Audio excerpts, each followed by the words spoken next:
Party పెట్టిన తర్వాత 2004లో మా దగ్గరకు వచ్చి పొత్తు పెట్టుకొని తెలంగాణ మనోభావాలను మేము గౌరవిస్తామని చెప్పి రాష్ట్రం ఇస్తామని చెప్పి మరి ఎన్నికల ఎజెండాలో పెట్టి అట్లాగే తర్వాత కామన్ మినిమం ప్రోగ్రాంలో పెట్టి భారత రాష్ట్రపతితో చెప్పించి 10 ఏళ్ల పాటు మమ్మల్ని కాల్చుక తిన్నది తెలంగాణను అల్టిమేట్గా వందల వేల మంది పిల్లలు ప్రాణాలు కోల్పోవడానికి కారణం ఎవరైనా ఉన్నారంటే ఖచ్చితంగా తెలంగాణ కథలో నంబర్ 1 విలన్ కాంగ్రెస్ పార్టీ. అందులో ఎవరికి ఎలాంటి అనుమానం కూడా అవసరమే లేదు. కానీ వాస్తవం ఏమి, సరే కాంగ్రెస్ 2004లో మాటిచ్చి 14 దాకా నెరవేర్చకపోయినా పోరాటాలు ఆగలేదు. పెద్దలు కేసీఆర్ గారి నాయకత్వంలో 10 ఏళ్ల పాటు మరి 4 నుంచి 14 దాకా కొట్లాడినాం. అంతకంటే ముందు 4 ఏళ్ల పాటు కూడా పోరాటం చేసినాం. కాబట్టే ఫైనల్గా జూన్ 2, 2014 నాడు తెలంగాణ రాష్ట్రం ఏర్పాటు జరిగింది. సరే జూన్ 2 ఎట్లా వచ్చింది అంటే దాని వెనకాల నవంబర్ 29 ఉన్నది.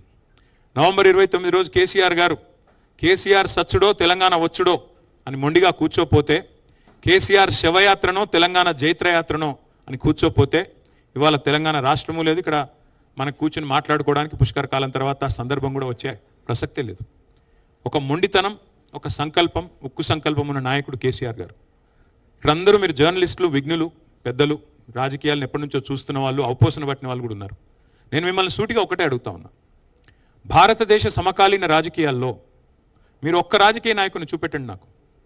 2001లో పార్టీ పెట్టినప్పుడు సమాజంలో ప్రజల్లో ఉన్న ఒక అపనమ్మకాన్ని, అవిశ్వాసాన్ని, విశ్వాస లేమిని తొలగించడానికి నేను గనక ఎత్తిన జెండా దించితే నన్ను రాళ్లతో కొట్టి చంపే అధికారం మీకు ఇస్తున్నా అన్న ఒక్క రాజకీయ నాయకుని భారతదేశంలో మీరు నాకు దయచేసి చూపెట్టండి. అలాంటి సాహసం సామాన్యమైన సాహసం కాదు. ఆ మాట అనడానికి కూడా గుండె ధైర్యం కావాలి. అట్లాగే నేను హైదరాబాద్ నుండి బయలుదేరిపోతున్నా, ఆంధ్రప్రదేశ్ నుంచి బయలుదేరిపోతున్నా, మళ్ళీ తిరిగి తెలంగాణలోనే కాలు పెడతా అని చెప్పాలంటే కూడా గుండె ధైర్యం కావాలి, కలేజా కావాలి. అట్లాగే కేసీఆర్ సచ్చుడో తెలంగాణ వచ్చుడో, కేసీఆర్ శవయాత్రన తెలంగాణ జైత్రయాత్రన అని చెప్పాలంటే గుండె ధైర్యం కావాలి. అందుకే కేసీఆర్ గారు ఆ రోజు, ఇవాళ రియర్ వ్యూ మిర్రర్లో అన్ని క్లియర్గానే కనబడతాయి. ఇవాళ రాష్ట్రం ఏర్పడ్డ తర్వాత 12 ఏళ్ల తర్వాత ఎవరు పడితే వాళ్ళు ఏది పడితే అది మాట్లాడచ్చు. కానీ ఆ రోజు, ఆ నిమిషానికి, ఆ క్షణంలో ఉండే ఉద్విగ్నభరితమైన పరిస్థితుల్లో మరి కేసీఆర్ గారి సాహసం, ఆయనకి మొత్తం తెలంగాణ సమాజం అండగా నిలబడ్డ పద్ధతి, కేసీఆర్ గారితో పాటు మరి ఆనాడు తెలంగాణ సమాజం మొత్తం కులాలకు, మతాలకు అతీతంగా నిలబడ్డ పద్ధతి ఏదైతే ఉందో అల్టిమేట్గా మనం చూసినట్టయితే దానివల్లనే ఇవాళ తెలంగాణ రాష్ట్రం సాకారం అయ్యింది అనేది నిర్వివాదం. సరే కాంగ్రెస్ పార్టీ మేము ఇచ్చాము అని చెప్పుకోవచ్చు.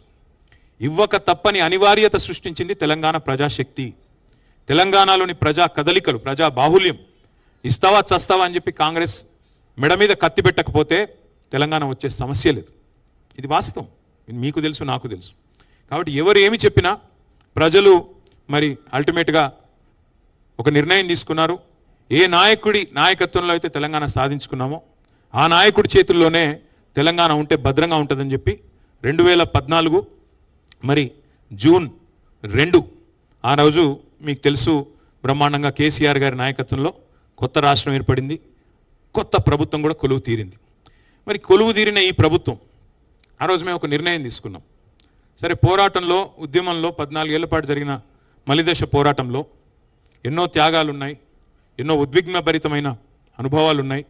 కానీ ఉద్యమ లక్ష్యం నెరవేరింది, ఉద్యమం లక్ష్యాన్ని చేరింది.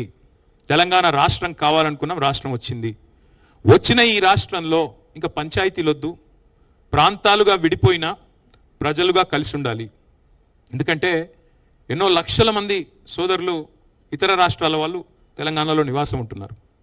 అది కోస్తా ఆంధ్రప్రదేశ్ కావచ్చు, రాయలసీమ కావచ్చు, కర్ణాటక కావచ్చు, తమిళనాడు కావచ్చు, కేరళ కావచ్చు, ఇంకోటి కావచ్చు, ఏ రాష్ట్రమైనా కావచ్చు.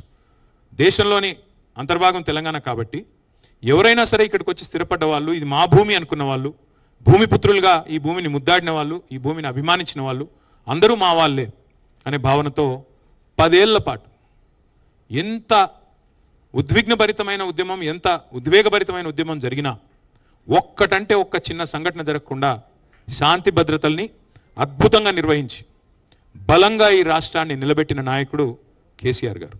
మీరు నన్ను అడిగితే ఏం సాధించారు 12 ఏళ్లలో అని మీరు అడిగితే, తెలంగాణ ఏం సాధించింది అని అడిగితే, విజయాలు నేను లెక్కబెట్టి చెప్తే రవికాంత్ రెడ్డి గారు చెప్పిన టైం అయిపోతుంది, కానీ అయినా కొంతవరకు చెప్పే ప్రయత్నం నేను చేస్తాను. నీళ్లు, నిధులు, నియామకాలు, ఇది మా ఉద్యమానికి ఆనాడు శీర్షిక, ట్యాగ్ లైన్. మరి ఏం సాధించారు మీరు అని అడిగితే, వలసలు, కరువులతో, నెర్రెలు బారిన నేలలతో, నెత్తురుతో తడిసిన నేలల్లో సాగునీళ్లను పారించింది బీఆర్ఎస్ ప్రభుత్వం. అన్నమో రామచంద్ర అనే రాష్ట్రాన్ని దేశానికి అన్నం పెట్టే స్థాయికి, పంజాబ్ను హర్యానాను తలదన్ని అన్నం పెట్టే స్థాయికి తీసుకొని పోయింది కేసీఆర్ నాయకత్వం. గోదావరి జలాల్లో, కృష్ణా జలాల్లో మాకు హక్కుగా సంక్రమించిన ప్రతి నీటి బొట్టుని ఒడిసిపట్టి అటు కాళేశ్వరాన్ని కాలంతో పోటీ పడుతూ పూర్తి చేసిన, ఇటు పాలమూరు రంగారెడ్డి ఎత్తిపోతల పథకాన్ని 90% పూర్తి చేసిన, సీతారామ ప్రాజెక్టును 80% పూర్తి చేసిన, ఇది చేసింది తెలంగాణలో సాగునీళ్లు పారాలని, కన్నీళ్లు బారిన తెలంగాణలో సాగునీళ్లు పారాలని. నెర్రలు బాసిన నేల, నెత్తురుగారిన నేలల్లో మళ్ళీ వ్యవసాయం జరగాలి, రైతులు వారి కళ్ళలో ఆనందం చూడాలని కేసీఆర్ గారు పరితపించారు. అట్లాగే ఒక్కసారి గుర్తు తెచ్చుకుంటే 2014 ముందు ఏంటిది పరిస్థితి? వలసలు, కరువులు, కన్నీళ్లు, ఆకలి కేకలు, ఎన్కౌంటర్లు, ఆత్మహత్యలు, నెర్రెలు బారిన నేలలు, పాడుబడ్డ ఇండ్లు, పడావుబడ్డ భూములు, ఇవన్నిటిని కూడా సంపూర్ణంగా ఈ ముఖ చిత్రాన్ని మార్చే ప్రయత్నం చేసింది కేసీఆర్. ఉద్యమ తెలంగాణని ఉజ్వల తెలంగాణగా నిలబెట్టాలనే ఒక బృహత్తరమైన యజ్ఞం చేసింది కేసీఆర్ నాయకత్వం. ఒక్క దశాబ్ద కాలంలోనే ఇవాళ గర్వంగా చెప్తా ఉన్నా, కేసీఆర్ బిడ్డగా, తెలంగాణ బిడ్డగా, తెలంగాణ భూమిపుత్రుడిగా చెప్తా ఉన్నా, గర్వంగా చెప్తా ఉన్నా. ఒక సుసంపన్నమైన తెలంగాణను ఆవిష్కరించి భారతదేశం ముందు పెట్టాం. దశాబ్ద కాలంలోనే ఒక సస్యశ్యామల సిరి సంపదల దృశ్యాలను ఆవిష్కరించే నాయకత్వం మా పార్టీకి ఉన్నది, ఈ రాష్ట్రానికి ఉన్నదని గర్వంగా చెప్పుకునే పరిస్థితి. మాకు అన్నిటికన్నా ఆనందం కలిగించే ఒక సందర్భం ఏమంటే, మీకు నాయకత్వ పటిమ ఉందా తెలంగాణలో, అసలు ఆ నాయకత్వ కెపాసిటీ ఉందా అని చాలామంది అడిగేటోళ్ళు మమ్మల్ని ఉద్యమ సమయంలో. కానీ కేసీఆర్ గారి నాయకత్వం చూసిన తర్వాత మాకు కూడా ఇట్లాంటి ముఖ్యమంత్రి ఉంటే బాగుండు అని ఎవరైతే మీకు నాయకత్వ పటిమ ఉందా అని అడిగిన వాళ్ళ నోటెంబడే మాకు కూడా ఇలాంటి నాయకుడు ఉంటే బాగుండు అనే మాట అనిపించగలిగామంటే that is KCR, that is BRS, that is Telangana.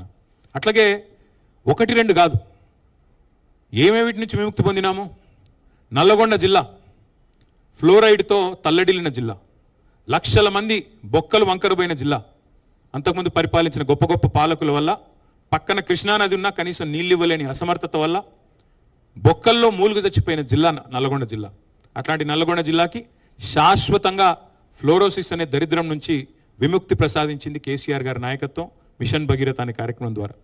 మగ్గాల మీద మరణ మృదంగం మోగేది తెలంగాణలో, సిరిసిల్ల కావచ్చు, జమ్మికుంట కావచ్చు, గద్వాల కావచ్చు, పోచంపల్లి, ఇవాళ దాని నుంచి విముక్తి ఇవ్వగలిగాం కేసీఆర్ గారి నాయకత్వంలో.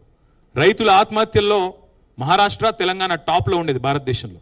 అట్లాంటి పరిస్థితి నుంచి చివరికి టైమ్స్ ఆఫ్ ఇండియా అనే పత్రిక రాసింది, lowest suicides in the entire country, farmer suicides Telangana అని చెప్పే పరిస్థితి తీసుకొచ్చింది కేసీఆర్ గారి నాయకత్వం.